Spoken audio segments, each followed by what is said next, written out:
The Haidini family have a nice house and are happy with their living conditions. But life wasn't always happy for them as it is now, not until less than a year ago. Shumë herë qështu që bisedoshmi me shoqin, qysh jemi konë të kemi konë, qysh jemi ardhë, qysh kemi jetu atje, qysh kemi jetu e ma shemë një dhome, kemi pas një barak edhe une që atëre jëmë konë veti 4, veti 5, kemi jetu që aty pa atëre më ka ardhë punët që ku mërtu dhe djallin, edhe me jetu me një dhomë, 6-7 antarë, diçka shtira dhe kretë rritë shumë. However, sufficient living space was not the only problem for Habib and his family for the past 12 years. Kemi pas shumë shtirë kushtet, në basë se bep që aty ku kemi pas në kampin, për balë kampit qështu që kemi pas bretorinat e trepqes cilë të në gjujt. Edhe atëre mas një kohë, thmija tonëve që ka nisë mu helmu për plumit. Kur frike era, a i pluni, e aty në betorinave, krejt të gjujke vike në kamp, edhe normal ajo sikur metale që ka konë plum, edhe krejt thmija tonë konë të helmum, kemi pas edhe analizat cilët kemi pas të të helmum për plumit. The Osta Road and Sesmin Lug camps, located in the northern part of Mitrovica, were inhabited by around 200 families of Roma, Ashkali, and Egyptian community.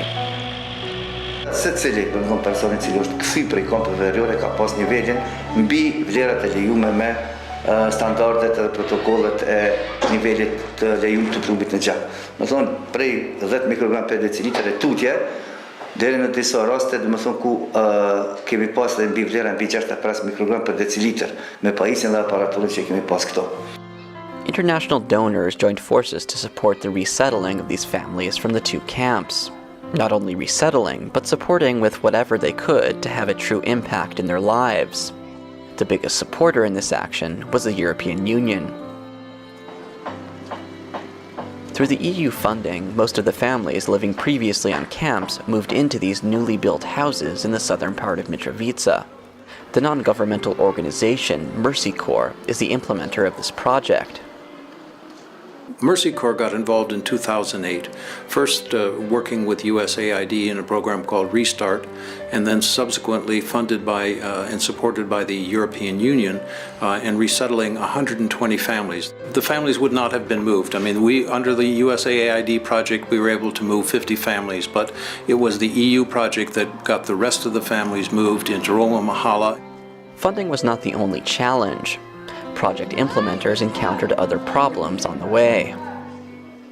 It was a long process that took convincing of people. At first, nobody wanted to move south because they had fear of that problem that occurred in 1999. So it was convincing people that there was no land in the north, and then, to get allocation of land from the municipality and to get funding. Once they felt that it was safe to move, the families agreed to take the support given. Some of them were awaited by other problems other than security.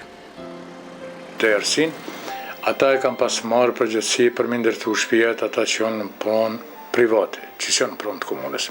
Edhe ata e kanë ndërtu disa shtëpia që ata që kanë pas flet poseduesit, kanë posedu flet posedues, po na që kemi pas flet posedues, atëherë jemi me në pikë pyetje dhe çka do të bëhet tash ose na gjojnë, na kemi kërkuar secili në përvendat e tona. Ku i kemi pas trollat?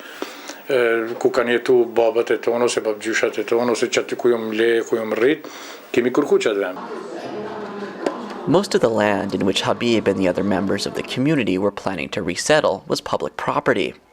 The municipality of Mitrovica made a contribution to solving this problem by donating 7 acres of public land for the project, so finally the people could move out from the lead-contaminated northern Mitrovica refugee camps.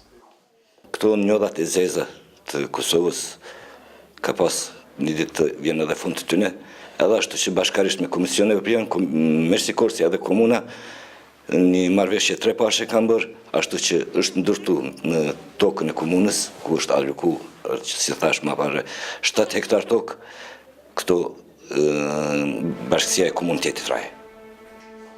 Over a decade in lead-contaminated camps has had its toll for the families living in them. Through an EU-funded project, members of the resettled families are able to have regular medical checks, mainly for lead levels in their blood. Më me thonë që pas asaj pjesës fillestare ku vlerat nuk kanë qenë shumë tritura, gradualisht me kohë kemi filluar të identifikojmë rastet të cilat kanë pas nevojë për trajtim me terapi specifike kundër plumbit. Edhe deri sot, faktikisht deri kur provojmë këtë intervistë, i kemi pas 17 persona të cilat ju është dashur të nënshtrohen këtij trajtimi. Fatkeqësisht, 3 prej tyre kanë duhet me shku në ritrajtim me 2 apo me 3 cikle me terapi kelator. Apart from regular checks at the clinic nearby, the children of Roma Mahalla are also regularly visited at home by nurses of Mercy Corps because they were the ones most affected by poisoning.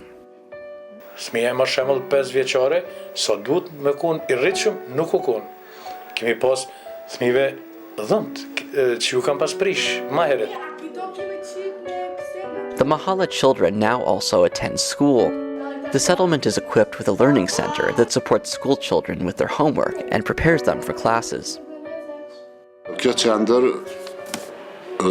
është hapë në shkurt 2011, i cili është një projekt të rëndësishëm, i cili zbaton strategjinë në arsim për komunitetet rom ashkalie gjiptas.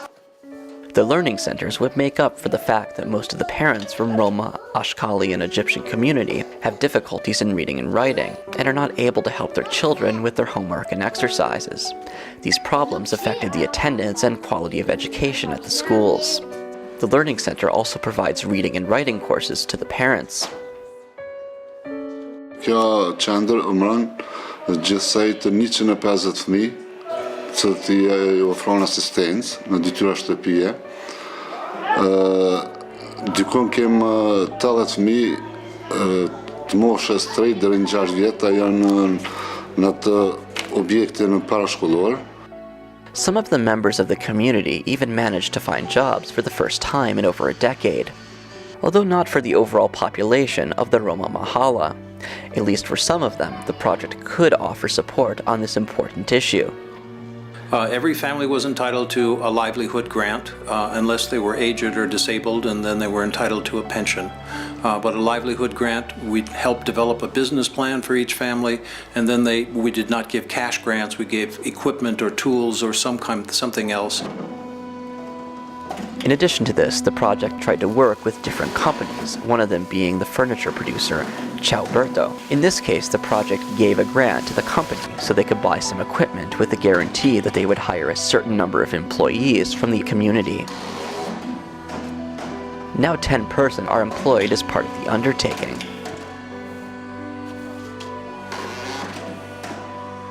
Ne kena 10 punëtorë krejt, faktikisht që i kena punësu këto rëmëve. Në dhanë me kushtet, vëllës me kushtet mira macinat, tash kena fillu punën mirë për shkan, pëjës puna në regull. Despite the remaining challenges, such as the small number of jobs and better health, Habib says that for him and his community, moving to the Roma Mahalla was a new dawn for them. Mund ndoshta një javë përpara s'm ka marrë gjumi. Ndoshta një javë përpara. Po edhe mas jam këtu në shtëpi. Ashtu më thonë që ndoshta qitu që ma shumë kom neja, se më doke diqysh jo që di, se normal, unë dhe përpare kum pas shpina, dhe kum pas qenë edhe jashtë, kum pas pënu pak jashtë para konfliktit, që atëre para 99-ës kum qenë edhe në Itali, unë e di qëka është jetë. Besa dhe të na dhe populata jonë shumë mi që e di qëka është jetë e bukur, jetë e mirë. Pra, mas 10 viteve, është diqysh sikurën një femi kur t'lind për zëtë.